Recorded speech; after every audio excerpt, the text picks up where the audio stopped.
Santíssimo Deus e nosso Pai, nós te louvamos, nós te agradecemos, porque o Senhor é benigno e sua fidelidade atravessa as gerações. Tua palavra é imutável e verdadeira, fidedigna e confiável, Senhor. E a verdade que ela nos revela tem salvo nossas vidas, tem mudado os nossos corações e trazido perdão para os nossos pecados. Nós queremos nessa noite te engrandecer e te agradecer, exaltar o teu nome, publicar os teus feitos, celebrar, Senhor, as tuas vitórias e manter firme o nosso coração e a nossa esperança em ti e nas tuas promessas. Visita irmão Bruno, visita a irmã Raíssa, Senhor, traz o conforto, traz o consolo da graça, de que tudo está sob teu olhar e supervisão, Senhor. E que neste mundo, meu Pai, onde a morte ainda habita, porque está sob os efeitos da queda, a tua misericórdia o atravessa para chegar ao nosso coração. Que o Senhor possa trazer assim conforto e consolo. Visita também a irmã Leonor, Senhor, também dá a ela saúde, dá a ela, Senhor, renovação e recuperação. Opera poderosamente neste lugar. Manifesta o teu poder que se aperfeiçoa na fraqueza.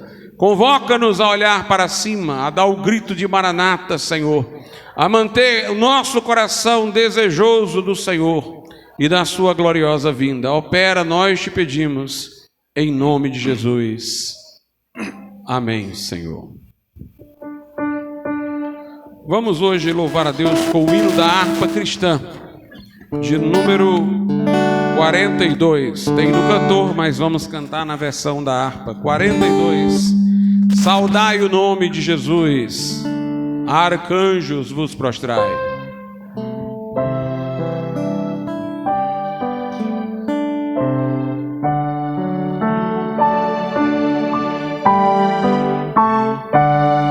Saudai o nome de Jesus, arcanjos vos prostrai, arcanjos vos prostrai, ao Filho do eterno Deus, com glória,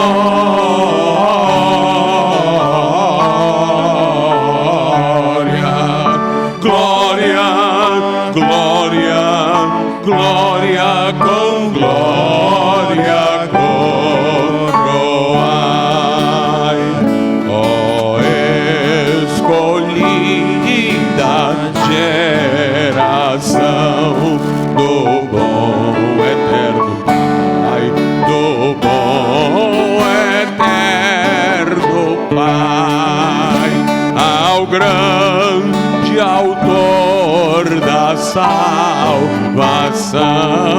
com glória,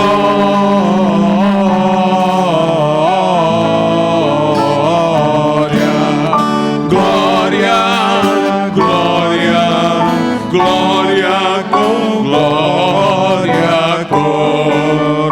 coroai, ó perdoados cujo amor bem triunfante vai, bem triunfante vai, ao Deus varão conquistador, com glória,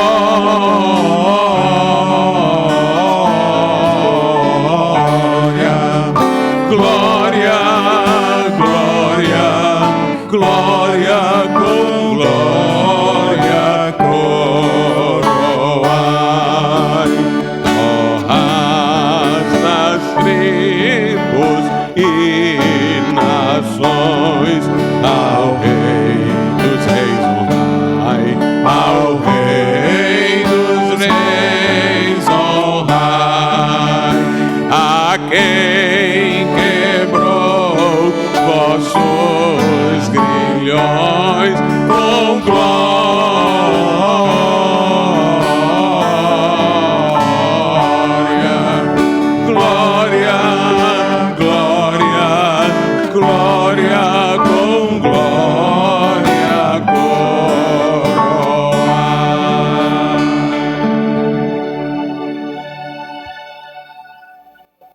Bendito seja Deus.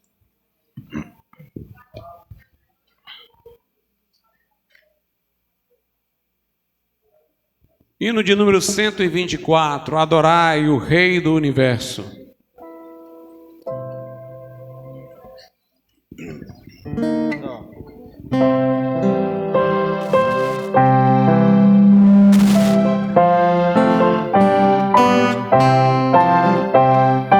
Adorai o Rei do Universo, terra e céus, cantai o seu louvor. Todo ser no grande mar submerso, louve ao dominador.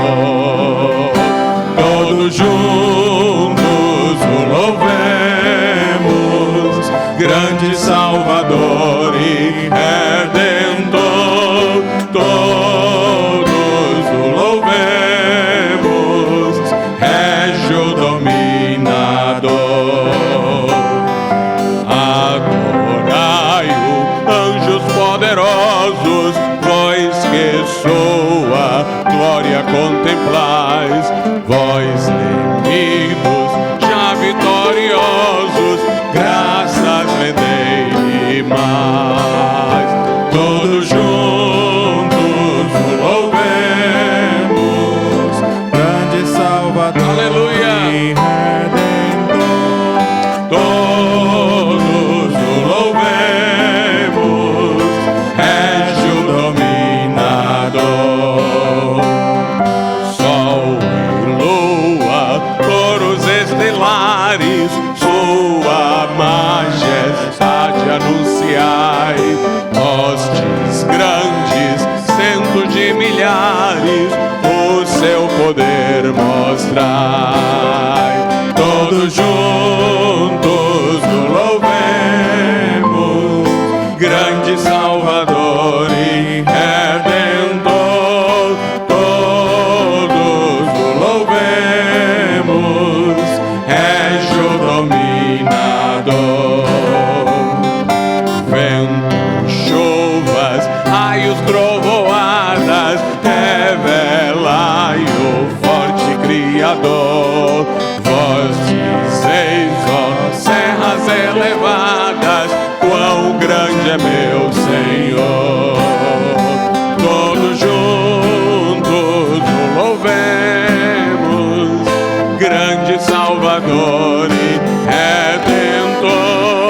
Todos o louvemos, régio dominador. Altos cedros, grama verdejante, esta sinfonia aumentai. Aves, vermes, todo ser gigante, gratos a Deus louvai. Todos juntos o louvemos, grande Salvador e Redentor. Todos o louvemos, régio dominador. Homens, jovens, velhos e meninos, adorai ao vosso Redentor. Reis e sábios, grandes, pequeninos, dai-lhe verás louvor. Todos juntos o louvemos, grande Salvador e Redentor. Todos o louvemos,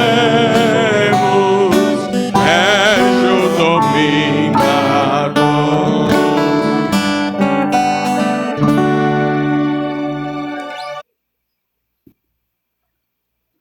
Vede como é grande o amor concedido a nós pelo Pai.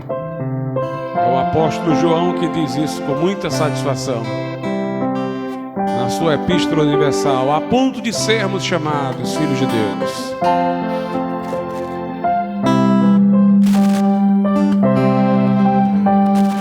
Vede como é grande o amor concedido a nós pelo Pai. Vede como é grande o amor concedido a nós pelo Pai, ao ponto de sermos chamados filhos de Deus, ao ponto de sermos chamados filhos de Deus. Vede como é grande o amor concedido a nós pelo Pai. Vede como é grande o amor concedido a nós pelo Pai, ao ponto de sermos chamados filhos de Deus, ao ponto de sermos chamados. Mais uma vez, vede como é grande. Vede como é grande o amor concedido a nós pelo Pai. Vede como é grande o amor concedido a nós pelo Pai, ao ponto de sermos chamados filhos de Deus, ao ponto de sermos chamados filhos de Deus. Aleluia. Fiquemos de pé, irmãos.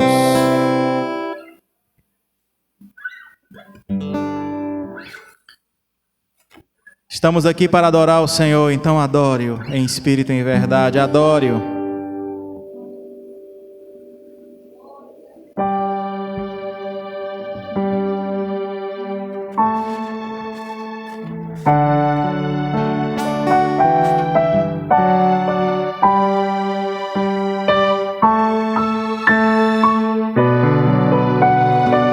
Adore-o.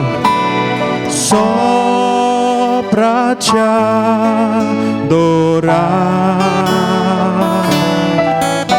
e fazer teu nome grande e te dar o louvor que é devido.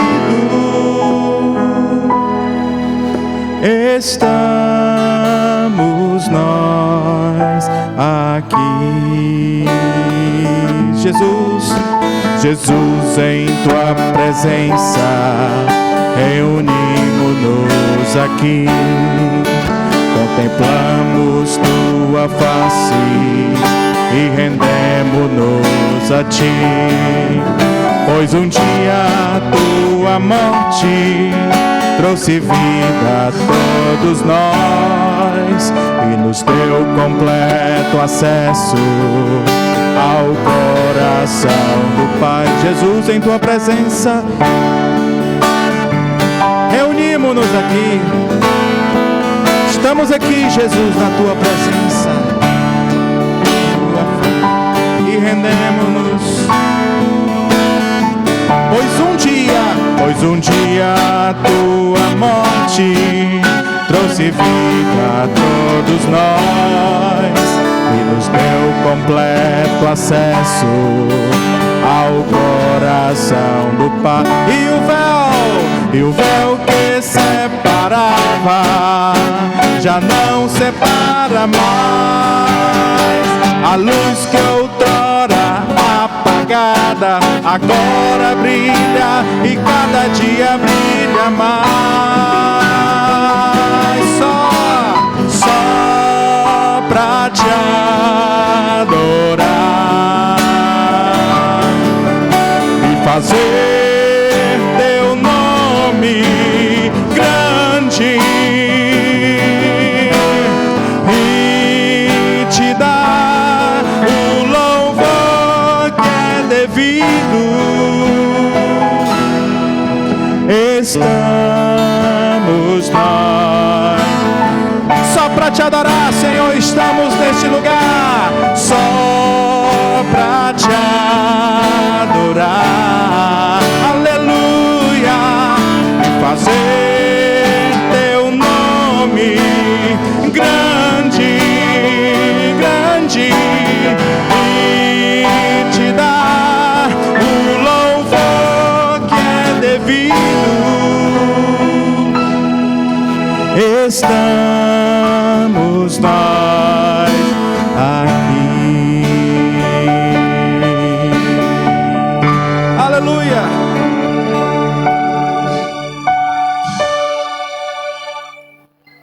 estar na presença do Senhor. Ele é digno de receber a glória, a honra e o louvor. É Ele que está ao nosso lado e nos ajuda nesta caminhada.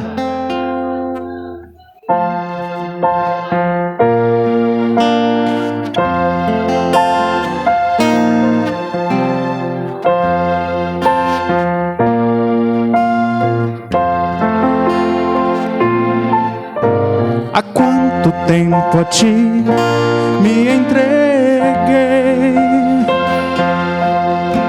e resolvi amar-te, amado Rei. Em momentos de oração, quantas vezes te falei que eu não quero entristecer teu coração.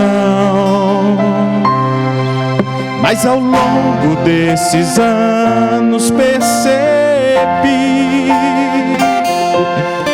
muito pouco do que disse eu cumpri. Resolvi me derramar, minhas faltas confessar. Ó amado meu Jesus, ajuda-me. Peça ajuda a Ele, Ele está neste lugar. Ajuda-me com um braço forte a ser fiel até a morte. Não deixarei de te clamar até o fim. Por teu amor, Senhor Jesus, ajuda-me. Há quanto tempo?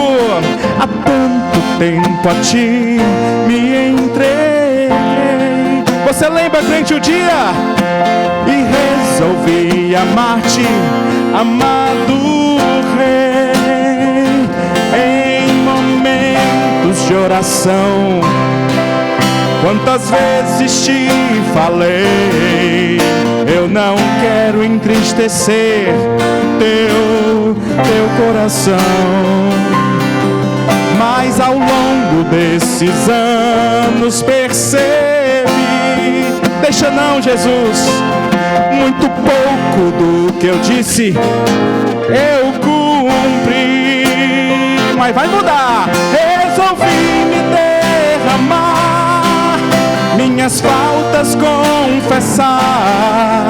Ó amado meu Jesus, ajuda-me. Ele ergue, ajuda-me com um braço. Não quero ser um crente qualquer não, Jesus, a ser fiel até a morte. Não deixarei de te clamar até o fim. Por teu amor, Senhor Jesus, ajuda-me, ajuda-me, Senhor, ajuda-me com um braço forte a ser fiel até a morte. Não deixarei de te clamar até o fim. Por teu amor, Senhor Jesus, ajuda-me, ajuda-me, ajuda-me.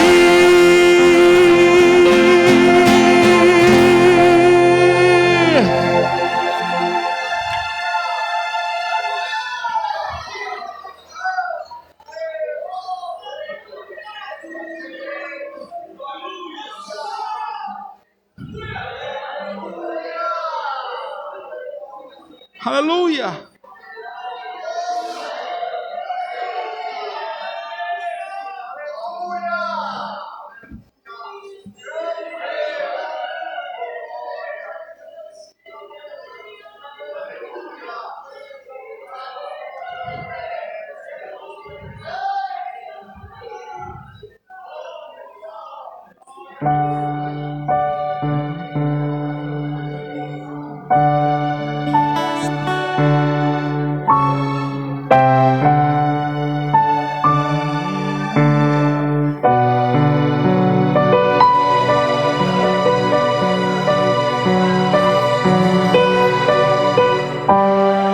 Apocalipse 5, 13. Então ouvi que toda criatura que há no céu e sobre a terra, e debaixo da terra e sobre o mar, e tudo que neles há, estava dizendo: aquele que está sentado no trono e ao Cordeiro, seja o louvor, a honra e a glória e o domínio pelos séculos dos séculos.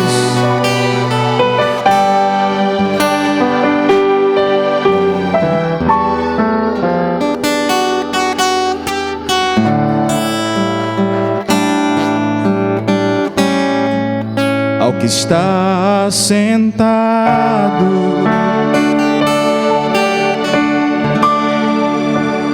no trono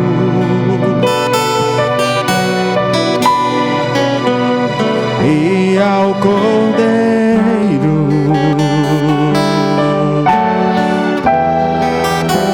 seja o louvor,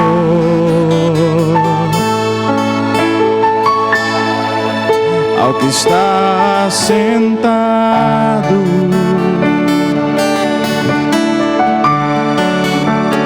no trono e ao Cordeiro,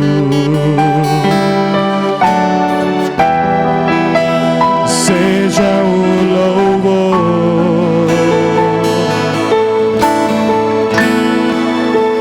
seja a honra,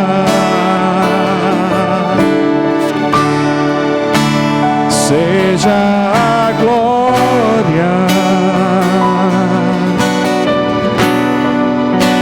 seja o domínio pelos séculos dos séculos, seja a honra, seja a honra. Nós te adoramos, Senhor. Seja a glória, seja o domínio pelos séculos dos séculos.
Seja a honra, seja a honra e toda a glória.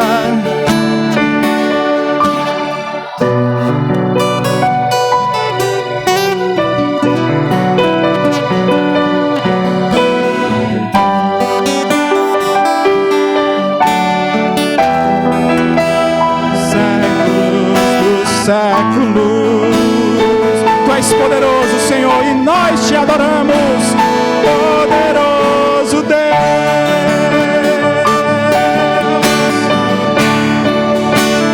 poderoso Deus,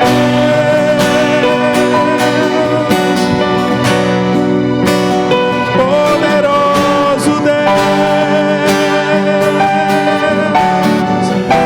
minha alma anseia por Ti.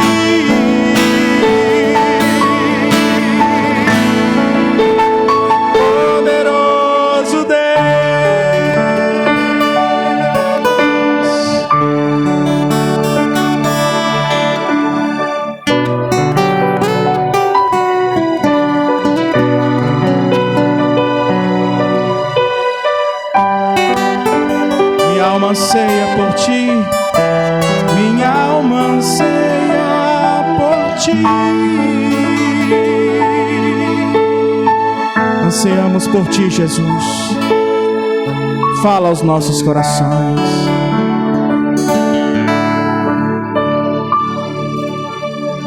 Amém.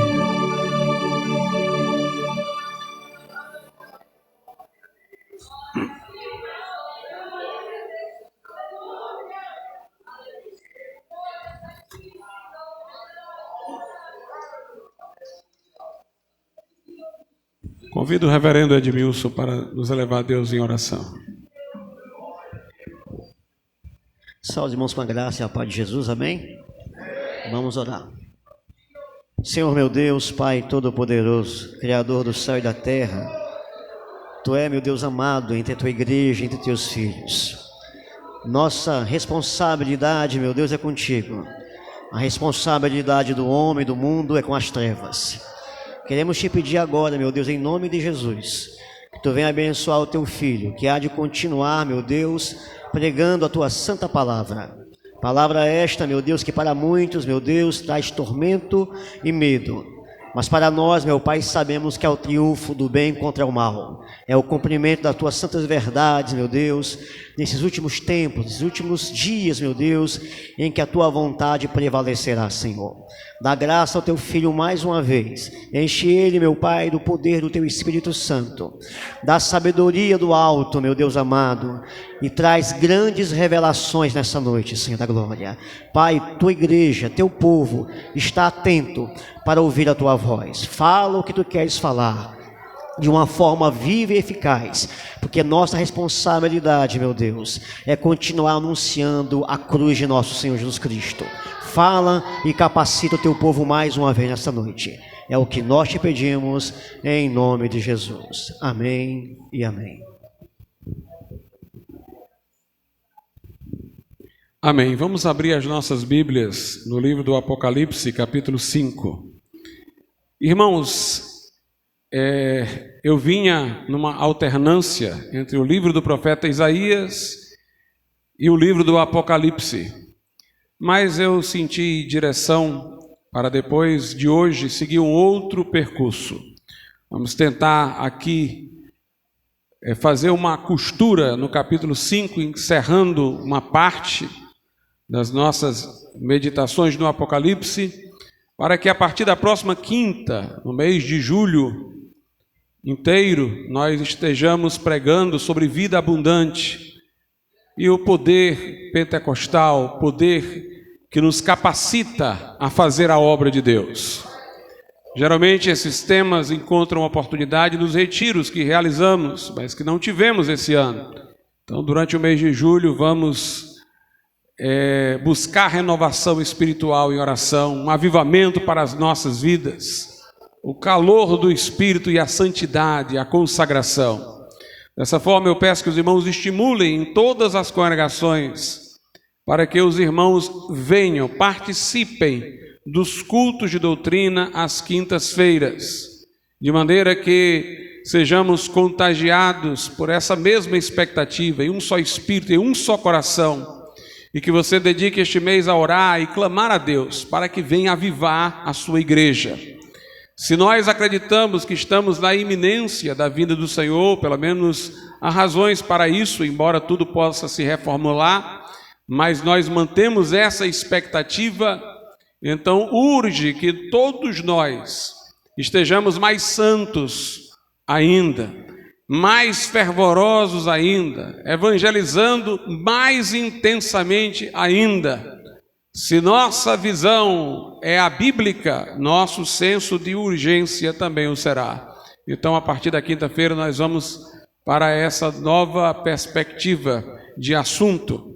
Mas hoje vamos a Apocalipse capítulo 5. Eu procurarei também responder algumas perguntas que me vieram na semana sobre o Apocalipse. Então eu vou adiantar a resposta de coisas que poderiam ser melhor tratadas adiante, para que todos os irmãos que possam ter tido as mesmas dúvidas sejam igualmente esclarecidos. Então vamos aí a Apocalipse 5, a partir do versículo de número 1.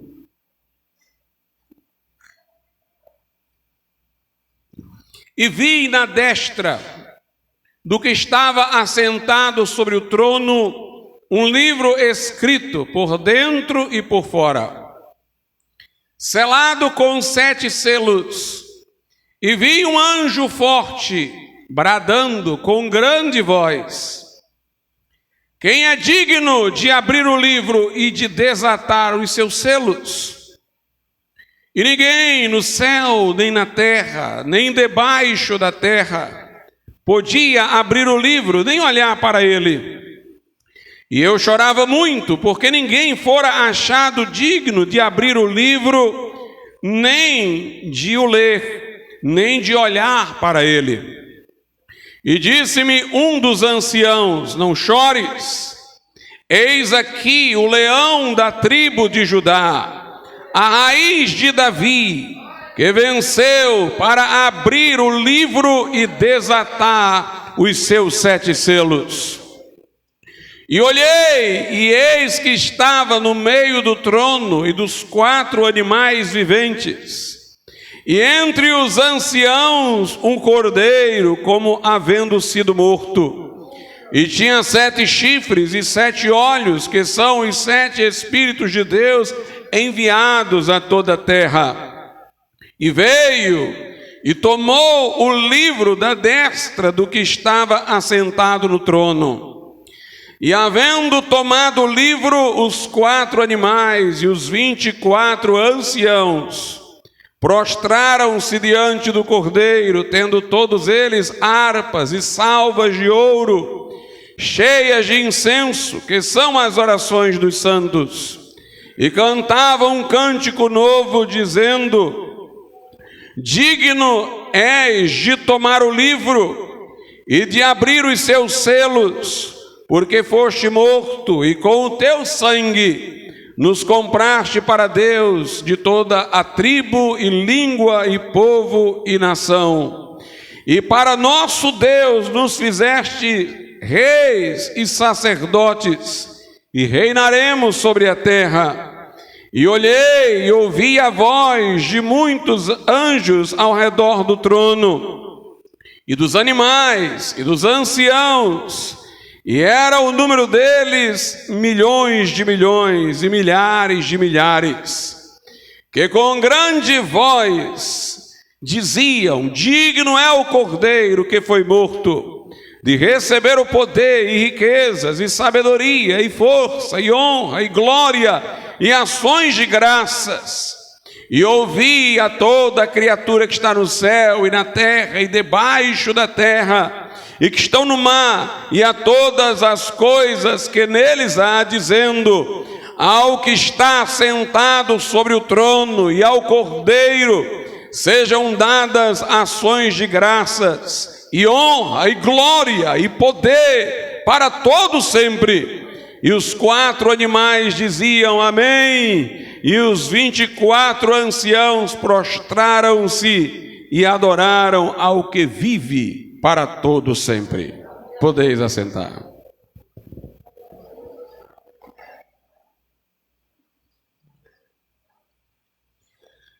Meus amados irmãos, nós temos falado que o livro do Apocalipse é um livro com índice, com divisão pré-antecipada. Jesus disse a João, no final do capítulo 1, escreve as coisas que tens visto, tudo quanto ele viu no capítulo 1. Escreve as coisas que são respeitantes à era da igreja e que aparecem nos capítulos 2 e 3, e as coisas que depois destas hão de acontecer, que nós sabemos começar no capítulo 4, porque no capítulo 4, no início logo diz que Deus vai mostrar a João as coisas que depois destas hão de acontecer. Então, primeiramente, nós temos a visão da glória e da exaltação de Cristo, que apresenta-se a João com olhos como chama de fogo, o rosto brilhando como o sol, os cabelos brancos como a lã, os pés como latão reluzente, saídos de uma fornalha, de sua boca a espada aguda de 2 gumes sai. Ele tem à mão as 7 estrelas, os mensageiros das igrejas, e ele tem à mão e ele anda no meio dos candeeiros de ouro, que são as 7 igrejas. Estas igrejas da Ásia Menor foram igrejas históricas, realmente existentes, para as quais foram endereçadas cartas que aparecem nos capítulos de Números 2 e 3. Porém, para além de sua historicidade, elas representam algo na revelação profética. Se o livro segue o gênero da profecia, ele, portanto, se referirá a assuntos prospectivos, adiantes. E logo aquelas igrejas realmente existentes naqueles lugares mencionados são tomadas como ilustração ou tipo para 7 modos de a igreja poder se apresentar no mundo, havendo prevalência de um tipo em cada período que vai desde o momento pós-apostólico até o momento do arrebatamento da igreja. Então, se no capítulo 1 nós temos a visão de João concernente a Cristo, que tem à mão as estrelas, que anda entre os candeeiros de ouro em sua exaltação e glória, ali temos as coisas que, como foram ditas, João tinha visto. Quando Jesus disse: escreve as coisas que tens visto para trás. Portanto, fora acerca dessa visão que ele ordenou escrever. Mas também mandou escrever sobre as coisas que são respeitantes à era da igreja e as que depois da era da igreja hão de acontecer. As coisas que são, como disse eu, se evidenciam nos capítulos 2 e 3, quando temos carta às 7 igrejas da Ásia Menor. Mas ao final de cada carta é dito assim: quem tem ouvidos ouça o que o Espírito diz às igrejas. Jesus escrevia por meio de João, ou enviava por meio de João, carta escrita a cada uma dessas igrejas. Mas o Espírito Santo, através da carta, falava a todas as igrejas. Por isso que no final de cada carta diz: quem tem ouvidos ouça o que o Espírito diz às igrejas, no plural. Havia a carta específica de Jesus para a igreja local, mas o Espírito Santo, que inspirava João na escrita, tomava cada carta para falar a todas as igrejas. O número 7 tem um sentido bíblico. Representa perfeição, plenitude, acabamento. A plenitude do Espírito Santo se revela quando na saudação apocalíptica é falado dos 7 Espíritos de Deus. As 7 igrejas, portanto, embora historicamente existentes, selecionadas em número de 7, representam a plenitude da existência histórica da igreja. Cada uma delas representando um momento mais evidente, ostensivo.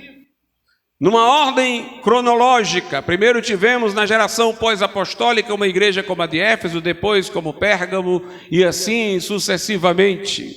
Tiatira, Pérgamo, depois, ou melhor, Éfeso, Esmirna, Pérgamo, Tiatira, Sardes, Filadélfia e Laodiceia. Esses 7 modelos se seguiram um ao outro na história em termos de prevalência, porque em termos de existência os 7 tipos sempre existiram no meio da cristandade. Então nós temos aqui as coisas que são. As advertências feitas representam aquilo que cada momento da igreja sobre a terra precisaria ter mais enfaticamente ouvido. As cartas trazem as exortações que deveriam acontecer de modo mais insistente em cada período daqueles 7 períodos. As coisas que são. Mas depois fala-se das coisas que depois destas, das que são, hão de acontecer depois da era da igreja. É o arrebatamento. Apocalipse capítulo 4, verso 1. Depois destas coisas, é a terceira divisão do Apocalipse, Olhei e eis que estava uma porta aberta no céu. E a primeira voz que como de trombeta ouvira falar comigo, disse: sobe aqui e mostrar-te-ei as coisas que depois destas devem acontecer. O próprio João recebe uma ordem para subir por uma porta que estava aberta. Ele é arrebatado ao céu, de acordo com o versículo de número 2, para ver as coisas que estão lá. Aquela porta que ele vê aberta representa a porta pela qual a igreja foi levada ao céu, mediante o arrebatamento, havendo sido trasladada para a pátria celestial antes que sobre a terra venha a grande tribulação. Lá em Tessalonicenses diz: o mesmo Senhor descerá do céu com a voz de arcanjo ao som da trombeta de Deus. E quando Jesus vier, nesse momento ele não pisará a terra, mas como disse em João 14, ele disse: eu virei, vos levarei para mim mesmo, para o céu, vou preparar-vos lugar lá na casa de meu pai, vou voltar e vou receber vocês, e vou levá-los comigo, para que onde eu estiver estejais vós também. O mesmo Senhor desce do céu, mas não pisa na terra, ele fica nas nuvens. E os que morreram em Cristo ressuscitarão primeiro, nós que estivermos vivos seremos transformados. O corpo mortal se revestirá de imortalidade, o corruptível de incorruptibilidade. A morte será absorvida pela vida. Como diz em Filipenses, Jesus transformará o nosso corpo abatido para ser conforme o corpo da sua glória. E os que ressuscitaram incorruptíveis, os que vivos foram transformados, ou serão transformados nesse momento, subirão ao encontro de Jesus nas nuvens, e como diz o texto, estaremos para sempre com o Senhor. Esse é o arrebatamento da igreja, o qual nós esperamos, onde Jesus virá como Salvador para nos livrar da ira vindoura, como Salvador para transformar o nosso corpo abatido, para ser conforme o corpo da sua glória. O arrebatamento está ligado à conclusão do nosso processo de salvação. Fomos justificados e perdoados, regenerados para entrar em novidade de vida, estamos sendo santificados e então seremos glorificados. Teremos um corpo imortal e subiremos com Jesus às alturas. No céu haverá duas coisas correspondentes àquilo que estará acontecendo na terra. Na terra haverá uma grande tribulação de 7 anos, dividida em 2 períodos de 3 anos e meio. Em todo o período de 7 anos da grande tribulação haverá pragas e juízos.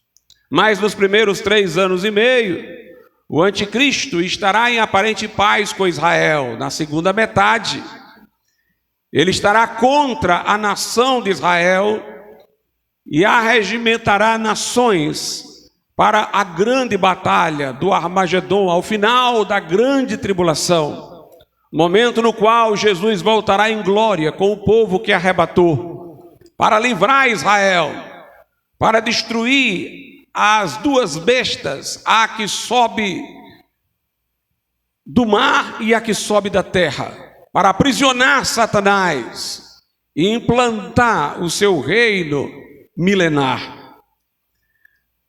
No céu também nós teremos 2 períodos para a igreja que estará lá enquanto a grande tribulação acontecer aqui.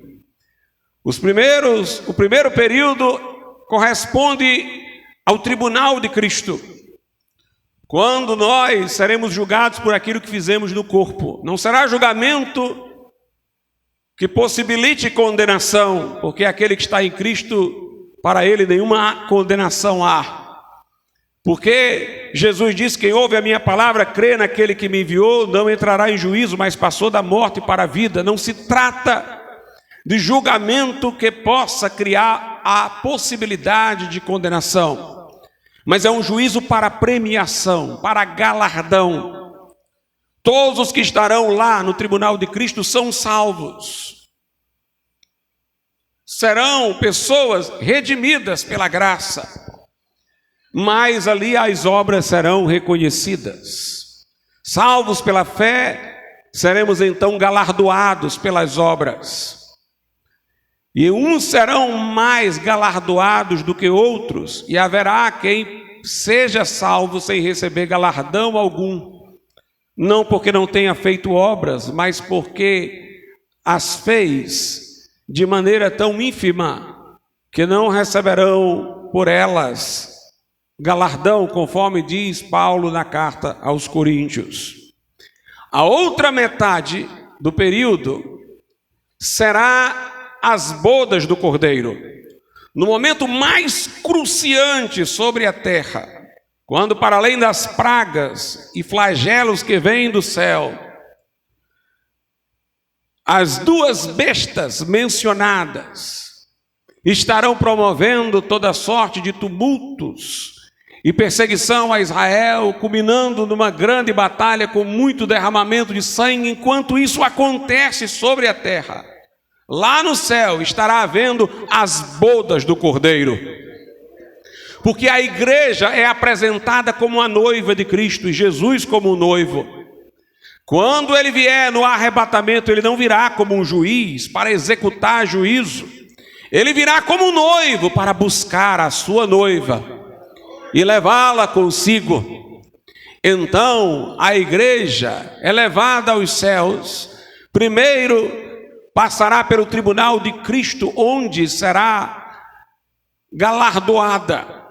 E a Bíblia descreve a vestimenta da noiva nas bodas do Cordeiro como sendo de linho fino, que são as justiças dos santos, ou seja, as obras já reconhecidas no tribunal de Cristo. E portanto, nessa segunda parte, lá no céu, nós teremos as bodas do Cordeiro, enquanto aqui na terra o momento mais cruciante da grande tribulação.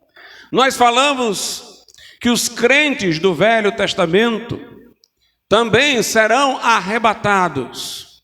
Quando Jesus vier para a igreja, ele vem para a igreja, ele vem para a sua noiva, o noivo vem buscar a noiva. Mas os do Velho Testamento ressuscitarão como amigos do noivo, para estarem nas bodas do Cordeiro.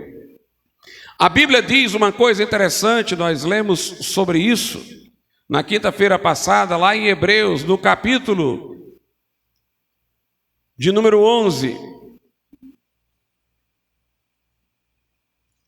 Depois de falar sobre vários crentes do Velho Testamento, a Bíblia diz assim, em Hebreus 11, 39 e 40, e todos estes, os do Velho Pacto, tendo tido testemunho pela fé, não alcançaram a promessa, não viveram até a chegada de Cristo, provendo Deus alguma coisa melhor a nosso respeito, a nós que vivemos na dispensação da graça, para que eles, os do Velho Testamento, que creram sem nós, não fossem aperfeiçoados.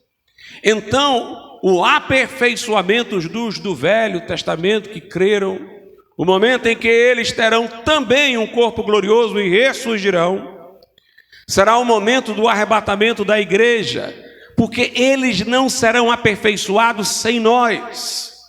Mostra aqui que o motivo pelo qual eles ressurgirão somos nós. Eles não serão aperfeiçoados sem nós, mas em função de nós. Eles ressuscitarão no arrebatamento, porque serão os convidados das bodas do Cordeiro. Terão ressurreição nesse momento em função da igreja. João Batista foi chamado de amigo do noivo. E nós lemos lá em Apocalipse 19 que são bem-aventurados os convidados às bodas do Cordeiro. Se a igreja é a noiva e Jesus é o noivo, os convidados são os crentes do Velho Testamento, que terão ressurgido por ocasião do arrebatamento da igreja e também subido para o céu com a igreja, com Jesus. E esses serão os convidados para as bodas do Cordeiro.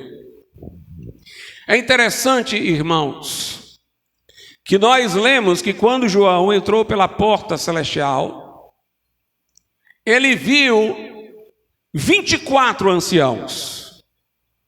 As descrições lá no céu são simbólicas, enquanto que muitas das descrições da terra são literais, ou quando sendo simbólicas, normalmente se dá o sentido.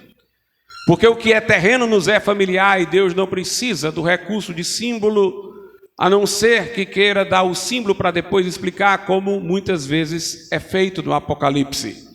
Mas quando há menção ao céu, nós estamos no espaço de transcendência. Então toda a descrição é simbólica, porque as coisas lá são diferentes das daqui.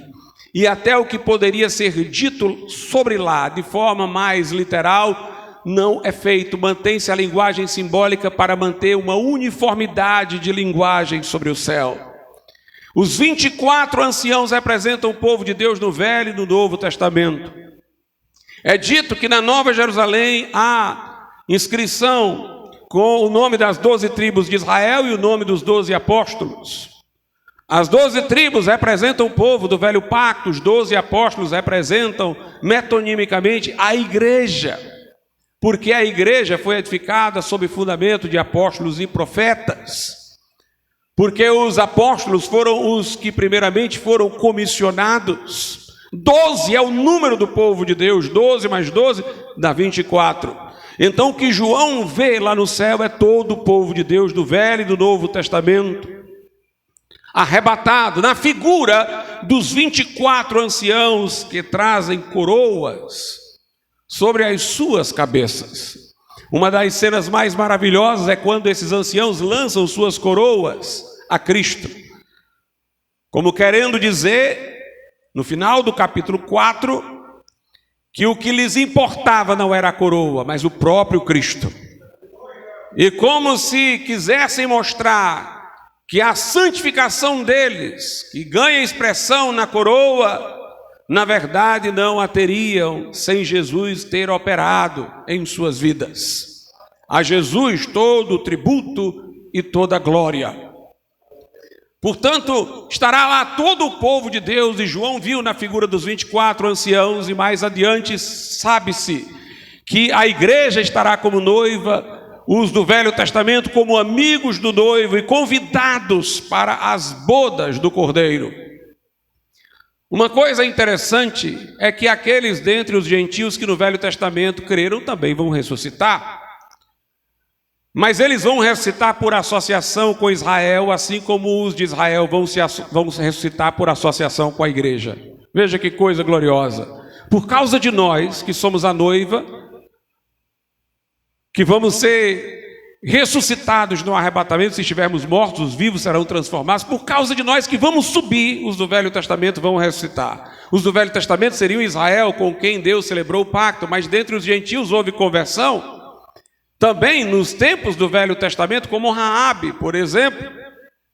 Esses serão arrebatados por estarem associados a Israel do Velho Testamento. Assim como Israel do Velho Testamento, no caso, crentes de Israel do Velho Testamento, ressurgirão por estarem associados à igreja. E subirão ao encontro do Senhor nos ares, e estaremos para sempre com o Senhor. Mas alguém pode perguntar assim, e foi feita essa pergunta, ela é muito interessante, e Moisés e Elias? Nós cremos que Moisés e Elias virão à terra com o corpo ainda mortal, durante a grande tribulação, para serem aquelas duas testemunhas de que fala no Apocalipse, e que aqui não é o tempo de mostrar que são eles, mas outras pregações minhas sobre o texto específico mostram de forma inequívoca que aquelas duas testemunhas serão Moisés e Elias. Moisés que representa a lei, Elias que representa os profetas, os dois que apareceram no Monte da Transfiguração para Jesus. Eles estão em algum lugar celeste onde a glória não é plena, preservados de modo miraculoso em seu corpo mortal. Elias foi levado ao céu vivo, portanto não experimentou a morte. Moisés morreu, mas sua sepultura nunca foi encontrada. Em Judas é dito que o arcanjo Miguel disputou com Satanás pelo seu corpo e levou o seu corpo. Quando Moisés e Elias apareceram na transfiguração, Moisés estava com o corpo, de outra forma seria uma sessão espírita.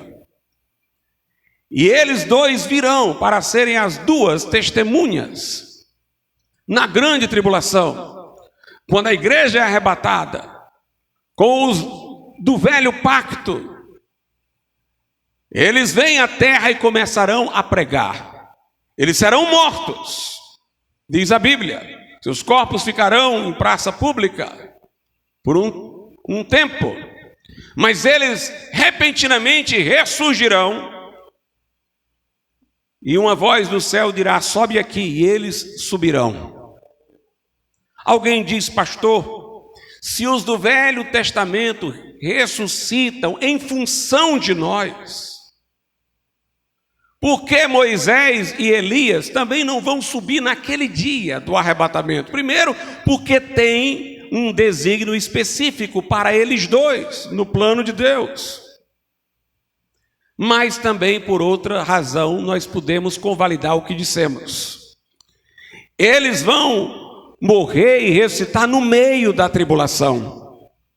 Eles vão ser arrebatados. Portanto, é como se eles participassem do arrebatamento de forma atrasada. Jesus vem, soa a trombeta, a igreja sobe, os do Velho Testamento sobem, mas Moisés e Elias virão, morrerão, e a Bíblia diz que eles subirão ao céu.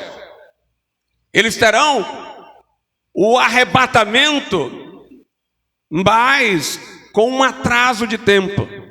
E por que eles ressurgirão e serão arrebatados no meio da tribulação? Nós sabemos que no final da grande tribulação, os mártires que não aceitaram a marca da besta e tal, eles vão ressuscitar no final da tribulação para reinarem com Cristo no milênio. Por que Moisés e Elias não vão esperar até o fim da tribulação mortos para ressuscitarem? Porque vão ressuscitar no meio para estarem nas bodas do Cordeiro. Eles vão ressuscitar por causa da igreja. Eles não vão ficar lá mortos até o final, porque eles não vão perder aquilo que os outros vão ter. Eles vão ressuscitar e ter um arrebatamento tardio, para que estejam lá no céu com todos os do Velho Testamento que creram nas bodas do Cordeiro.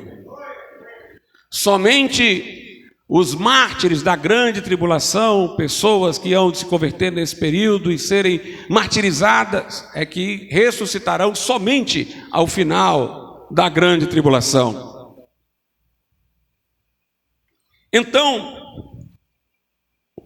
nós entendemos o que João estava vendo no céu. Ele viu o Espírito Santo lá na forma de 7 lâmpadas de fogo, porque onde a igreja está, o Espírito Santo como confortador, consolador, nessa missão que foi dado a ela também está. Ele viu os 24 anciãos, representativos do povo de Deus, do Velho e do Novo Testamento.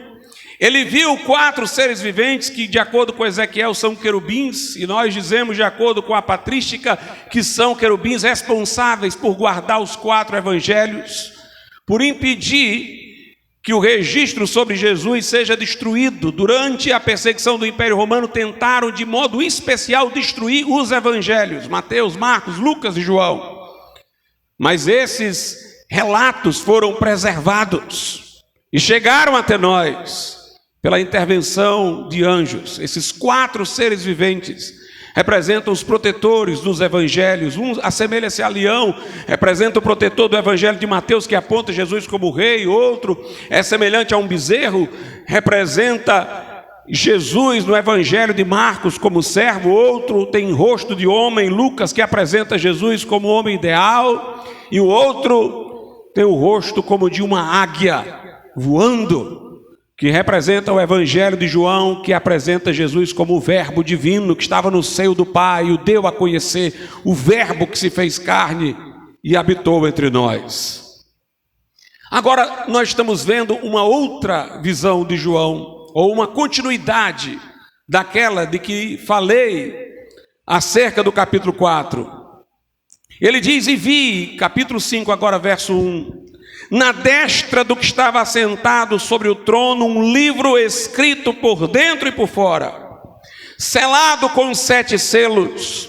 E vi um anjo forte bradando com grande voz: quem é digno de abrir o livro e de desatar os seus selos? E ninguém no céu, nem na terra, nem debaixo da terra podia abrir o livro, nem olhar para ele. E eu chorava muito, porque ninguém for achado digno de abrir o livro, nem de o ler, nem de olhar para ele. E disse-me um dos anciãos: não chores, eis aqui o leão da tribo de Judá, a raiz de Davi, que venceu para abrir o livro e desatar os seus 7 selos. Que livro é esse, pastor? Esse livro é toda a história humana. É o registro dos acontecimentos, de modo mais particular, aqueles que se dariam na grande tribulação. É o livro da história. O livro estava selado porque João chorava. Porque o livro fechado quer dizer que a história é um mistério. Qual o sentido da história? Não se sabe. Qual o propósito da história? É desconhecido. João chorava porque era como se ele estivesse ansioso por temor de que a história não tivesse sentido algum. Qual o sentido? Qual o sentido da história? Quem pode trazer sentido a ela? E aí é-lhe dito por um dos anciãos: não chores, eis aqui o leão da tribo de Judá, a raiz de Davi, que venceu para abrir o livro e desatar os seus 7 selos. Sem Jesus a história é um mistério, mas em Jesus a história encontra propósito. Ele foi enviado na plenitude dos tempos. A chegada dele entre nós é chamada pela Bíblia de plenitude dos tempos. Nos historiadores seculares, os momentos de marco são ascensão e queda de grandes impérios. Mas para a Bíblia, o momento marcante é quando Jesus vem a este mundo. O Verbo se fez carne, os anjos celebram o menino na manjedoura. Veio na plenitude dos tempos. A lógica histórica da Bíblia é outra da deste mundo. Jesus é aquele em quem habita o tesouro da sabedoria e do conhecimento.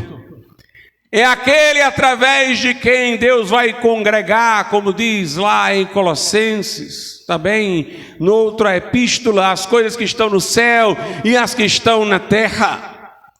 É em Jesus que haverá sentido para a história, propósito para a história.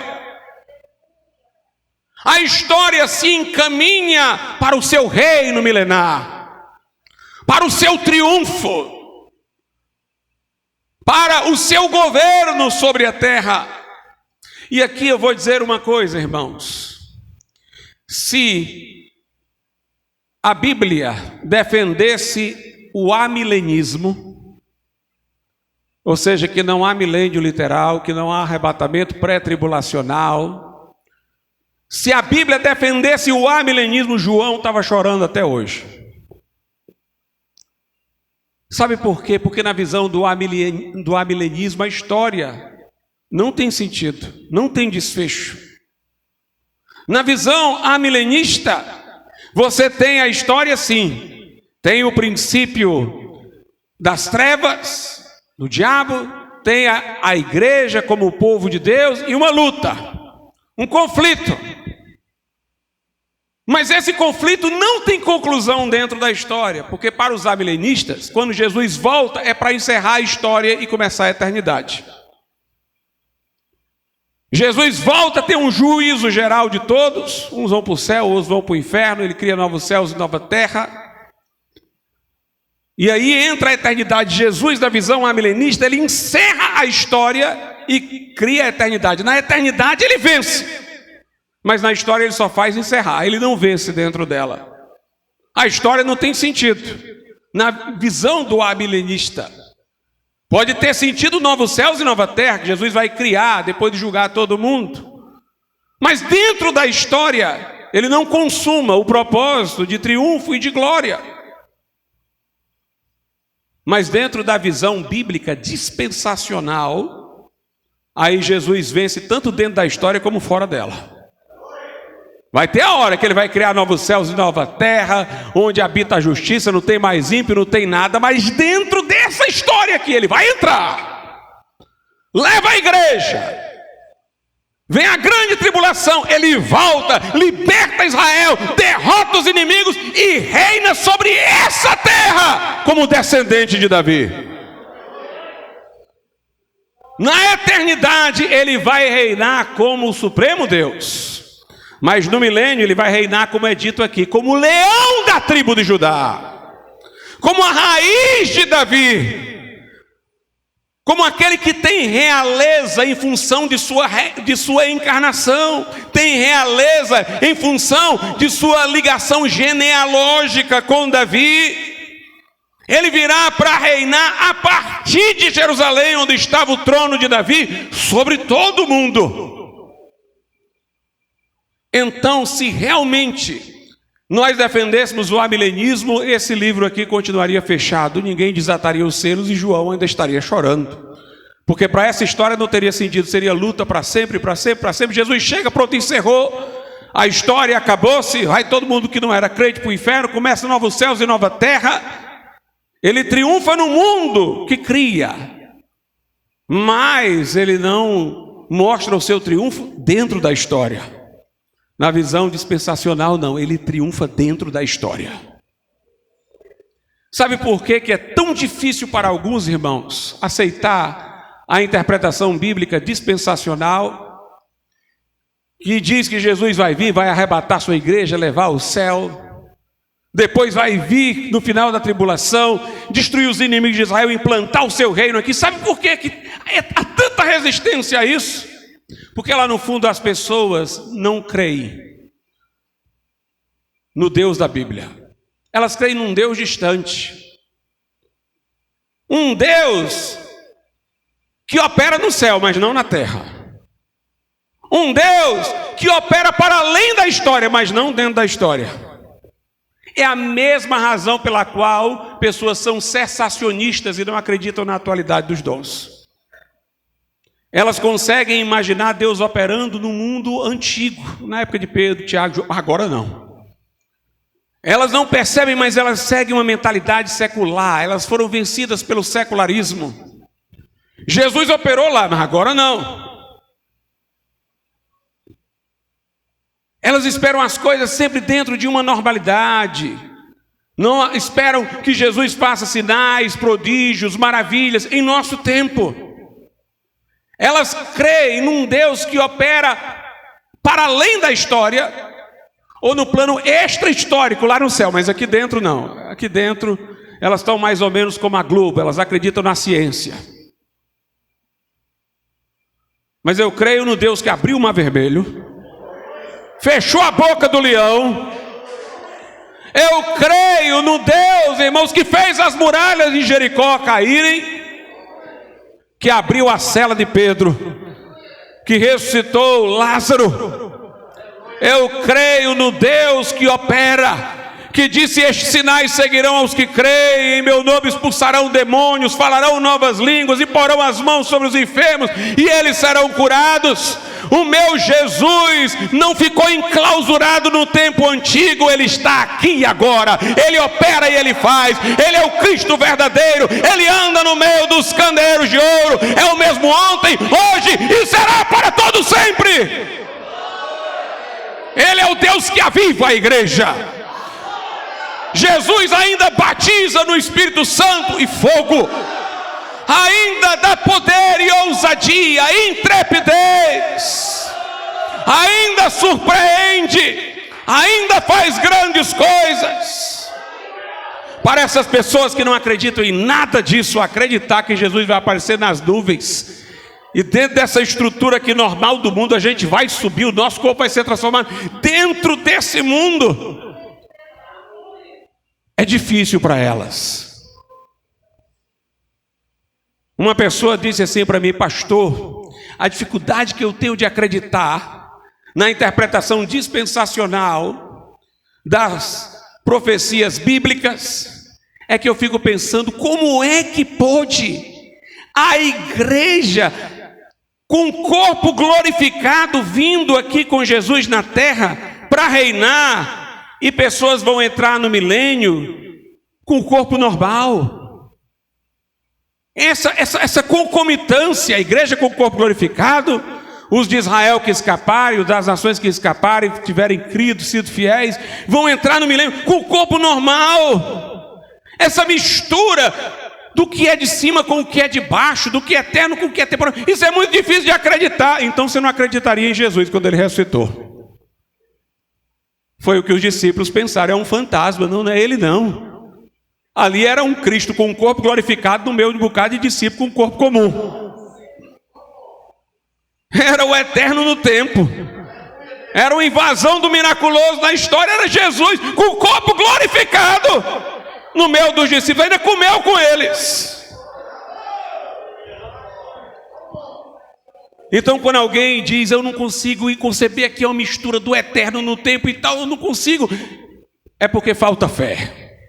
Mas o meu Deus ainda ressuscita mortos, ainda dá vista aos cegos, ainda abre os ouvidos do surdo, ainda enche o crente do Espírito Santo, ainda opera grandes coisas.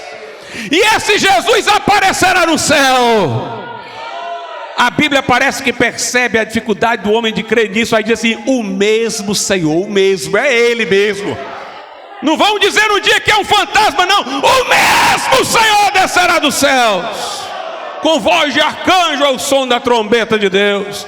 Os que morreram em Cristo ressuscitarão primeiro. Nós que estivermos vivos seremos transformados, e num abrir e fechar de olhos seremos levados daqui, arrebatados ao encontro do Senhor nos ares, e estaremos para sempre com o Senhor. E no final da tribulação ele vai voltar dentro da história, dentro do tempo como nós conhecemos agora. Ele vai voltar dentro do tempo. Ele vai destruir o iníquo anticristo com o sopro da sua boca, e a partir de Jerusalém vai reinar como descendente de Davi, o leão da tribo de Judá. Por isso que o ancião diz a João, não chore. Não chore, porque a história vai ter sentido. O descendente de Davi ainda tem referência a essa história aqui. A raiz de Davi, o leão da tribo de Judá, que venceu. Ele é digno de abrir o livro e desatar os selos. Para nós, Jesus vence na história e fora da história. Antes da eternidade, ele terá o seu reino milenar, e no reino milenar nós encontramos o propósito de tudo isso. A história se encaminha para isso. Por isso, a história não é para nós um livro selado e misterioso. Há um propósito, há um objetivo. Há um objetivo. Nós cremos, irmãos, que a história, de acordo com a Escritura, pode ser dividida em 7 dispensações, em 7 períodos. A dispensação quer dizer administração, ou seja, há 7 formas com as quais Deus, dentro da história do mundo, administra o seu relacionamento com o homem. Há 7 dispensações, há 7 administrações das coisas no relacionamento entre Deus e o homem. A Bíblia diz o seguinte, lá na carta de Paulo a Timóteo: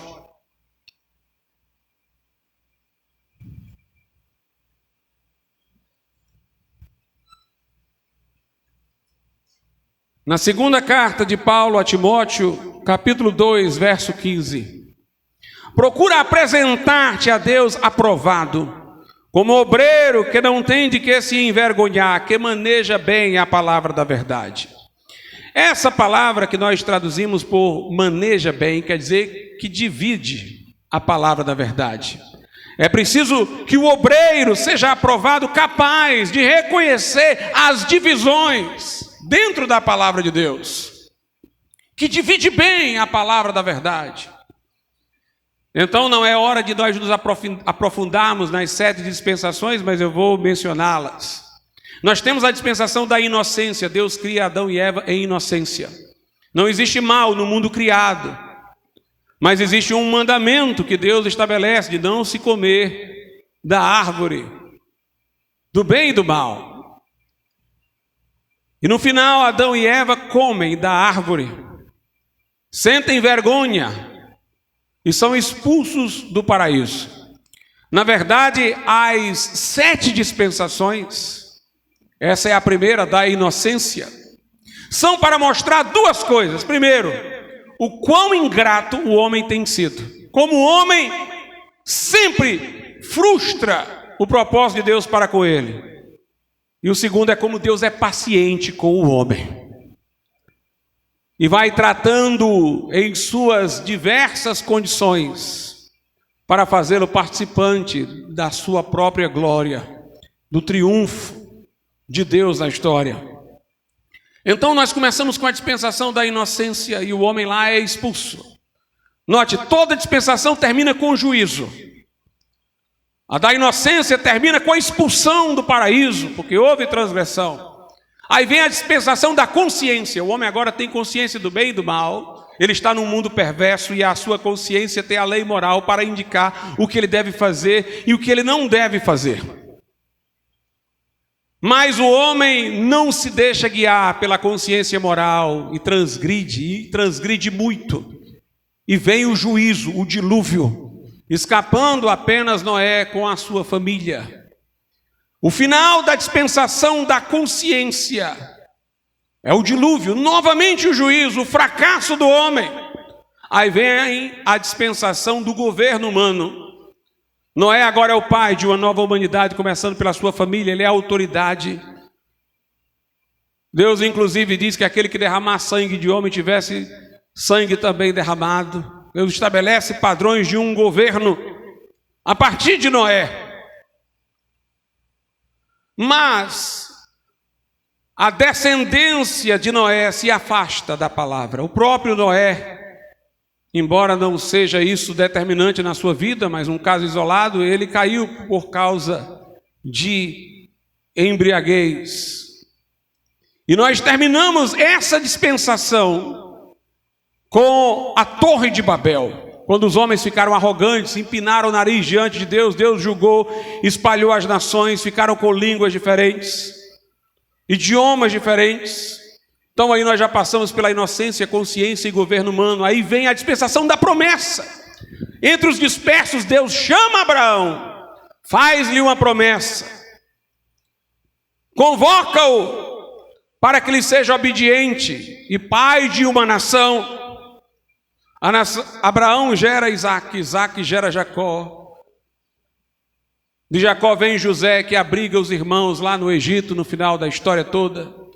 E lá no Egito o povo de Israel esquece da terra prometida que Deus havia feito. Eles vão para lá para satisfazer uma necessidade, mas continuam lá, em vez de irem procurar a terra prometida a Abraão. Vem o juízo, são escravos no Egito. E aí termina a dispensação da promessa. Aí vem a dispensação da lei. Através de Moisés, o povo de Israel sai do Egito, recebe as leis de Deus ali no deserto e se instala na terra de Canaã. É a dispensação da lei. Mas o povo de Israel é infiel e rejeita Cristo quando ele vem. E aí segue-se o juízo, que foi a destruição de Jerusalém no ano 70. Mas eu quero dizer uma coisa: essa destruição de Jerusalém no ano 70 foi só um sinal do maior juízo que vem sobre Israel, porque não foi fiel na dispensação da lei. Segue-se a dispensação da graça, o evangelho é pregado em toda parte. Mas a Bíblia diz que haverá uma grande apostasia que já está enchendo o mundo. Uma cristandade apóstata que se desvia. E aí Jesus vem para arrebatar o remanescente fiel. Mas os apóstatas, não verdadeiramente convertidos, nominalmente cristãos, apenas ficam para a grande tribulação. E aqui eu quero entrar no detalhe. A grande tribulação, ela tanto é o juízo, essa é a novidade, que encerra a dispensação da graça, como é o juízo que encerra a dispensação da lei. Se eu quiser, eu posso dizer que a destruição de Jerusalém no ano 70 foi uma sinalização do fim da dispensação da lei, mas uma sinalização porque foi algo local em Jerusalém. Ainda não é o juízo definitivo. Como também o fato de os pseudo-cristãos não subirem no arrebatamento já é um juízo. Mas também para eles não é o juízo definitivo. A grande tribulação é um juízo enorme, como nunca jamais houve sobre a face da terra, como diz a Bíblia. E nem jamais haverá, será o maior de todos os juízos, a grande tribulação, porque ela culminará 2 juízos. O juízo sobre Israel, que fracassou na dispensação da lei, e o juízo sobre os gentios, que fracassaram na dispensação da graça. Por isso será a tribulação como nunca jamais houve. Se Deus não abreviasse aqueles dias, nenhuma carne se salvaria. Nós sabemos que a grande tribulação é um encerramento da dispensação da lei também, embora protelada, adiada, porque é a última das 70 semanas que falamos lá no livro do profeta Daniel, decretadas para Israel. Mas a grande tribulação também é a hora da provação que há de vir sobre o mundo inteiro. A grande tribulação é um juízo duplo contra Israel, que fracassou na dispensação da lei, e o juízo foi adiado. Só foi dada a sinalização na destruição de Jerusalém no ano 70, mas o juízo maior vem na grande tribulação, porque Israel fracassou, e também é um juízo sobre os gentios, que não souberam aproveitar a dispensação da graça, sobre a cristandade apóstata, a grande Babilônia. Será um terrível juízo, a grande tribulação. E depois da grande tribulação vem a última dispensação, que é o reino de Cristo. Alguém diz, pastor, essa dispensação termina com juízo? Também termina. No final, Satanás é solto, e aquelas nações que viveram tão bem com Jesus por esses 1000 anos ainda vão ser aliciadas, pelo menos uma grande parte, pelo diabo para se levantar contra o governo de Cristo. Mas aí o juízo vai ser imediato, porque aquele que governa com vara de ferro vai estar aqui, para resistir logo, para frustrar logo o plano de Satanás, e mostrar que ele triunfa na história, com o seu reino milenar. Lá em Mateus, no capítulo de número 25, nós temos o sermão profético de Jesus. Os amilenistas gostam de citar esse sermão profético, assim como os que não acreditam no arrebatamento antes da tribulação, porque eles dizem, aqui não fala de arrebatamento. Quando Jesus vai colocando o curso dos acontecimentos, ele vai logo para a grande tribulação e para a vinda em glória. Não há menção ao arrebatamento. Por quê? Primeiro, Mateus capítulo de número 23, antes de chegar no 24, traz assim, dos versículos 37 a 39. Jerusalém, Jerusalém, que mata os profetas e apedreja os que te são enviados. Quantas vezes quis eu ajuntar os teus filhos, como a galinha junta os seus pintos debaixo das asas, e tu não quiseste. Eis que a vossa casa vos é deixada deserta.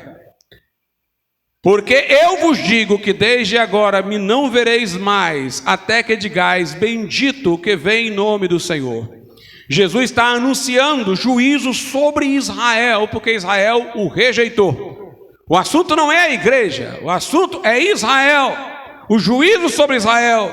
E aí no capítulo 24 os apóstolos perguntam, os discípulos perguntam, veja aí no versículo 3. E estando assentado no monte das oliveiras, chegaram-se a ele os seus discípulos em particular, dizendo, dize-nos, quando serão estas coisas? Que coisas? Aquelas atinentes ao fracasso de Israel, ao juízo sobre Israel. E que sinal haverá da tua vinda e do fim do mundo? Essa palavra fim do mundo aqui não é uma tradução exata, a melhor tradução seria fim da era. Quando será o fim dessa era? Como será o fim dessa dispensação? Como será o juízo que encerra essa dispensação? A pergunta deles era interessada nos destinos de Israel, em como termina essa era, essa dispensação na qual Israel esteve no centro. Como termina isso? Termina na grande tribulação. Então Jesus vai começar a falar da grande tribulação e da vinda em glória, e não há necessidade de na descrição da sequência falar de arrebatamento, porque o assunto não era a igreja, o assunto era Israel. A grande tribulação é o maior de todos os juízos, porque cumula um juízo adiado e um juízo iminente. O juízo contra Israel e o juízo contra as nações. Depois disso, o Senhor Jesus estabelece o seu reino e governa no milênio sobre a terra.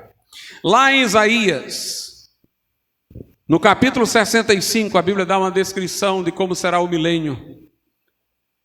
O triunfo de Jesus na história dos homens. 65 a partir do verso 17. Porque eis que eu crio novos céus e nova terra, e não haverá mais lembrança das coisas passadas, nem mais se recordarão. Mas vós folgareis e exultareis perpetuamente no que eu crio, porque eis que crio para Jerusalém uma alegria, e para seu povo gozo. E exultarei em Jerusalém, me alegrarei no meu povo, e nunca mais se ouvirá nela voz de choro, nem voz de clamor. Não haverá mais nela criança de poucos dias, nem velho que não cumpra os seus dias. Porque o menino morrerá de 100 anos, porém o pecador de 100 anos será amaldiçoado. E edificarão casas, e as habitarão, e plantarão vinhas, e comerão o seu fruto. Não edificarão para que outros habitem, não plantarão para que outros comam, porque os dias do meu povo serão como os dias da árvore, e os meus eleitos gozarão das obras das suas mãos. Não trabalharão em vão, nem terão filhos para perturbação, porque são a posteridade bendita do Senhor, e os seus descendentes estarão com eles. E será que antes que clamem, eu responderei, estando eles ainda falando, eu os ouvirei. O lobo e o cordeiro se apacentarão juntos, e o leão comerá palha como o boi, e pó será a comida da serpente. Não farão mal, nem dano algum em todo o meu santo monte, diz o Senhor. Meus irmãos, aqui nós temos uma descrição do governo milenar de Cristo. Os que não acreditam neste governo milenar dizem que isso daqui se refere à eternidade, a novos céus e nova terra. E eu sei que aqui foi falado de novos céus e nova terra no texto, eu vou já explicar, mas adianto que é o milênio. Os que não creem no milênio querem dizer que isso aqui é novos céus e nova terra, mas aí eles vão encontrar inúmeros problemas, porque aqui fala de plantar vinhas e comer delas. Com o corpo glorificado na eternidade, não teremos necessidade de alimento. Aqui fala, não haverá mais crianças de poucos dias, nem velho que não cumpra os seus dias, então haverá velhice e haverá morte. O menino morrerá de 100 anos, como isso pode ser novos céus e nova terra? E o pecador de 100 anos será amaldiçoado, diz no verso 20. No versículo 25 diz que estarão animais lá, sendo que eles não serão mais selvagens, serão até vegetarianos. O lobo e o cordeiro se apacentarão juntos, e o leão comerá palha como boi, e pó será a comida da serpente. Não farão mal nem dano algum em todo o meu santo monte, diz o Senhor. Em novos céus e nova terra na eternidade nós não teremos animais. Portanto, se alguém disser que aqui é a eternidade, vai encontrar problemas inúmeros, mas não nós que acreditamos que haja o milênio. Mas pastor, no verso 17 diz, pois eis que eu crio novos céus e nova terra, e não haverá mais lembrança das coisas passadas, nem mais se recordarão. Aqui não é a eternidade, não é. Mas entenda o texto. O que o profeta está dizendo é que Deus, que é capaz de criar novos céus e nova terra na eternidade, é capaz de criar no tempo agora para Jerusalém essa condição. Há duas palavras aqui, uma geral para todos, novos céus e nova terra não são só para Israel, mas há uma palavra específica para Jerusalém e para o povo de Deus. É como se Deus estivesse dizendo, olha, se eu crio novos céus e nova terra, por que eu não posso criar para vocês essa condição? Veja aí o verso 17, porque eis que eu crio novos céus e nova terra, e não haverá mais lembrança das coisas passadas, nem mais se recordarão. Deus vai começar a exaltar o seu próprio poder de criar qualquer coisa, mas vós folgareis e exultais perpetuamente no que eu crio, porque eis que crio para Jerusalém. Agora ele está falando para Jerusalém. O Deus que vai criar novos céus e nova terra pode criar qualquer coisa. E Ele que cria novos céus e nova terra nesse período aqui, vai criar para Jerusalém isso. Aí já não é mais abrangente para novos céus e nova terra, a promessa para Israel e para o povo. Eis que eu crio para Jerusalém uma alegria, e para o seu povo, o povo de Jerusalém, o povo de Israel, gozo. E exultareis em Jerusalém, e me alegrarei no meu povo. A partir de Israel, Deus governará sobre o mundo inteiro. Jesus governará sobre o mundo inteiro. O resto da descrição é o milênio. Portanto, meus irmãos, nós cremos no milênio. Nós cremos que Jesus vai reinar literalmente sobre a terra. Sabe qual era a grande dificuldade dos judeus que os levou a rejeitar Jesus? É que o Velho Testamento tem 2 tipos de profecias sobre Jesus. Em uma delas, Jesus é mencionado como servo sofredor, que vai morrer, que vai ser castigado, que vai ser humilhado. Noutra, Jesus é o rei, descendente de Davi, que vai governar. Aí o judeu diz: como é que pode? Como é que ele vem para sofrer e para reinar? Como é que ele vem para ser esse servo sofredor e ele vem para ser esse rei glorioso? Faltava uma emenda que nós sabemos qual é: a ressurreição. Ele foi humilhado, morreu, mas depois Deus o exaltou soberanamente, lhe deu o nome que está sobre todo nome, e ele vai voltar novamente como rei. Mas o judeu não entendia isso. E aí, como ele não entendia, e Deus deu a dica para Abraão, viu, irmãos? Por isso que Abraão foi chamado de amigo de Deus. O Senhor não diz para o servo o que vai fazer, diz para os amigos. Abraão foi aquele que soube, porque a Bíblia diz que quando Abraão foi sacrificar Isaque, ele o fez porque estava certo de que Deus era poderoso para ressuscitar Isaque em seguida. Porque Deus tinha dado 2 coisas contraditórias a Abraão, um mandamento e uma promessa: nesse teu filho vem descendência. E antes que o menino tivesse tido filho, Deus disse: mata. Aí Abraão disse: como é que eu ajeito isso? Como é que nele eu tenho descendência e eu vou ter que matar antes dele ter filho? Ah, é porque eu vou matar e Deus vai ressuscitá-lo. Não foi bem isso que Deus fez. Mas quando ele chegou a essa conclusão, que está lá em Hebreus 11, ele sacrificou seu filho pela fé, acreditando que Deus era poderoso para ressuscitar. Foi porque Deus quis compartilhar com ele como conciliaria as profecias sobre Jesus pela ressurreição. Mas o judeu não entendia. Aí o judeu pegou as passagens que falavam de Jesus como um servo sofredor e disse: não, isso aqui deve ser simbólico. O reino dele é literal, ele vai reinar, vai vencer os inimigos. Por isso que eles esperavam um Jesus que fosse livrar eles do jugo de Roma, implantar o reino. E o servo sofredor?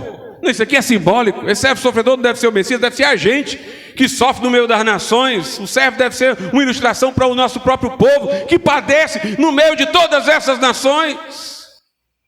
Aí agora, no nosso tempo, nós temos cristãos invertendo. Não, o sofrimento de Jesus é literal, mas o reinado dele é só simbólico. Não vai ter esse reinado aqui sobre a terra como descendente de Davi lá em Jerusalém, não. O que vai haver é novos céus e nova terra, mas isso aqui não. É o mesmo equívoco. Meus irmãos, Jesus morreu literalmente. Que vão-se embora os gnósticos, que não confessam que Jesus veio em carne, negam a ressurreição, a morte de Jesus. E que vão embora os alegóricos, que querem arrumar explicação para essas passagens da Bíblia e negar que Jesus vai reinar. Se dependesse deles, como eu tenho dito, João estava chorando até hoje.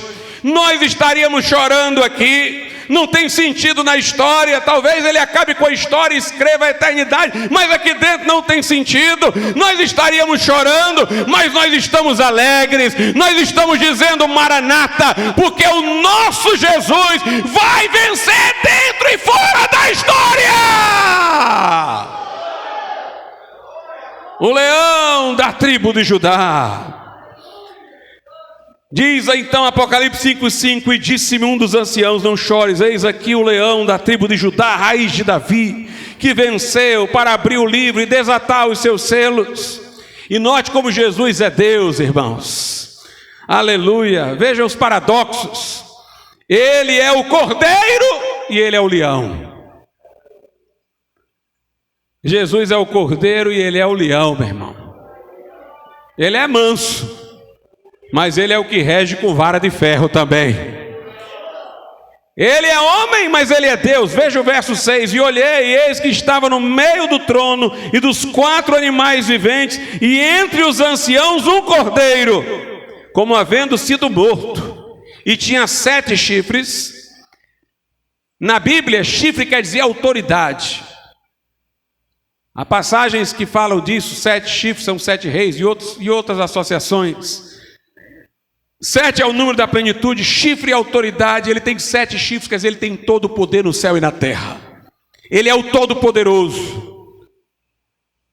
E 7 olhos, ele vê tudo, plenitude da visão. Ele é onisciente, que são os 7 Espíritos de Deus, os olhos dele, enviados sobre toda a terra, que estão em toda parte da terra. Ele é onipresente.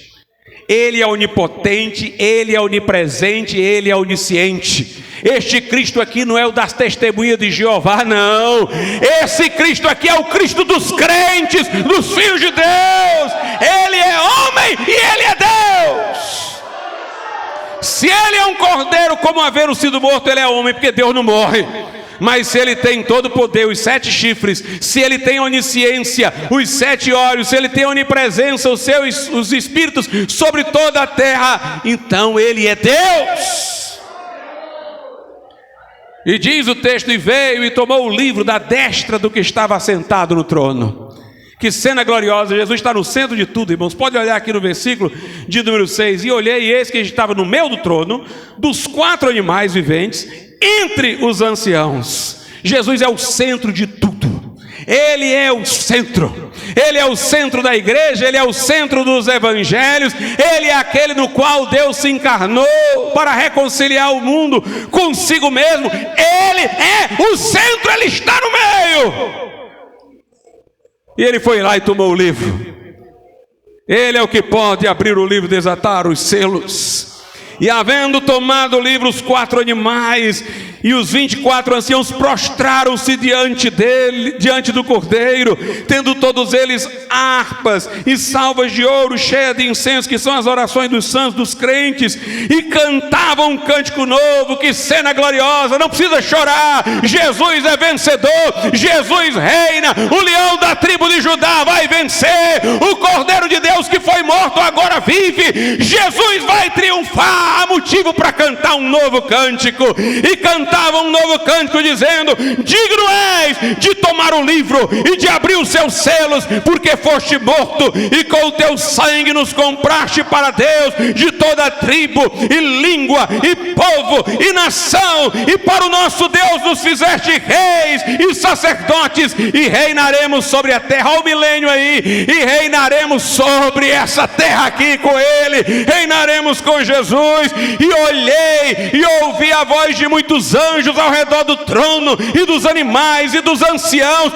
e era o número deles milhões de milhões e milhares de milhares, que com grande voz diziam: digno é o Cordeiro que foi morto de receber o poder e riquezas, e sabedoria, e força, e honra, e glória, e ações de graças. E o fogo caiu, e ouvi toda criatura que está no céu, e na terra, e debaixo da terra, e que estão no mar, e a todas as coisas que deles há, dizendo ao que está sentado sobre o trono, e ao Cordeiro, sejam dadas ações de graças, e honra, e glória, e poder para todos sempre. E os 4 animais diziam: amém, amém. E os 24 anciãos prostraram-se e adoraram ao que vive para todo sempre.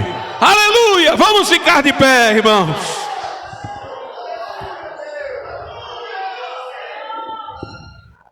Aleluia!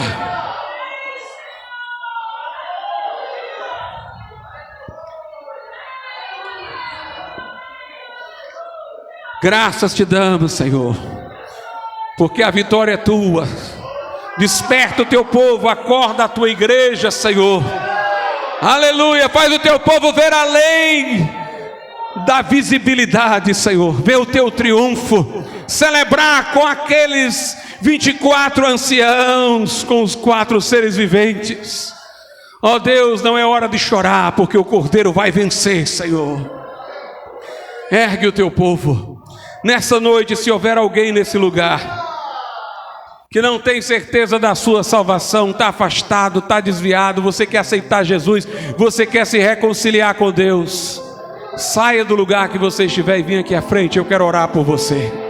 Ou então levante a sua mão e algum irmão vai lhe dar a força, vai acompanhar você até aqui, para você vir se reconciliar com o Senhor e entregar a sua vida a Jesus.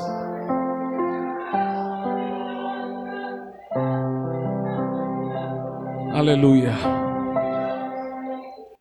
Louvado seja Deus. Na próxima quinta, irmãos, então nós vamos entrar na temática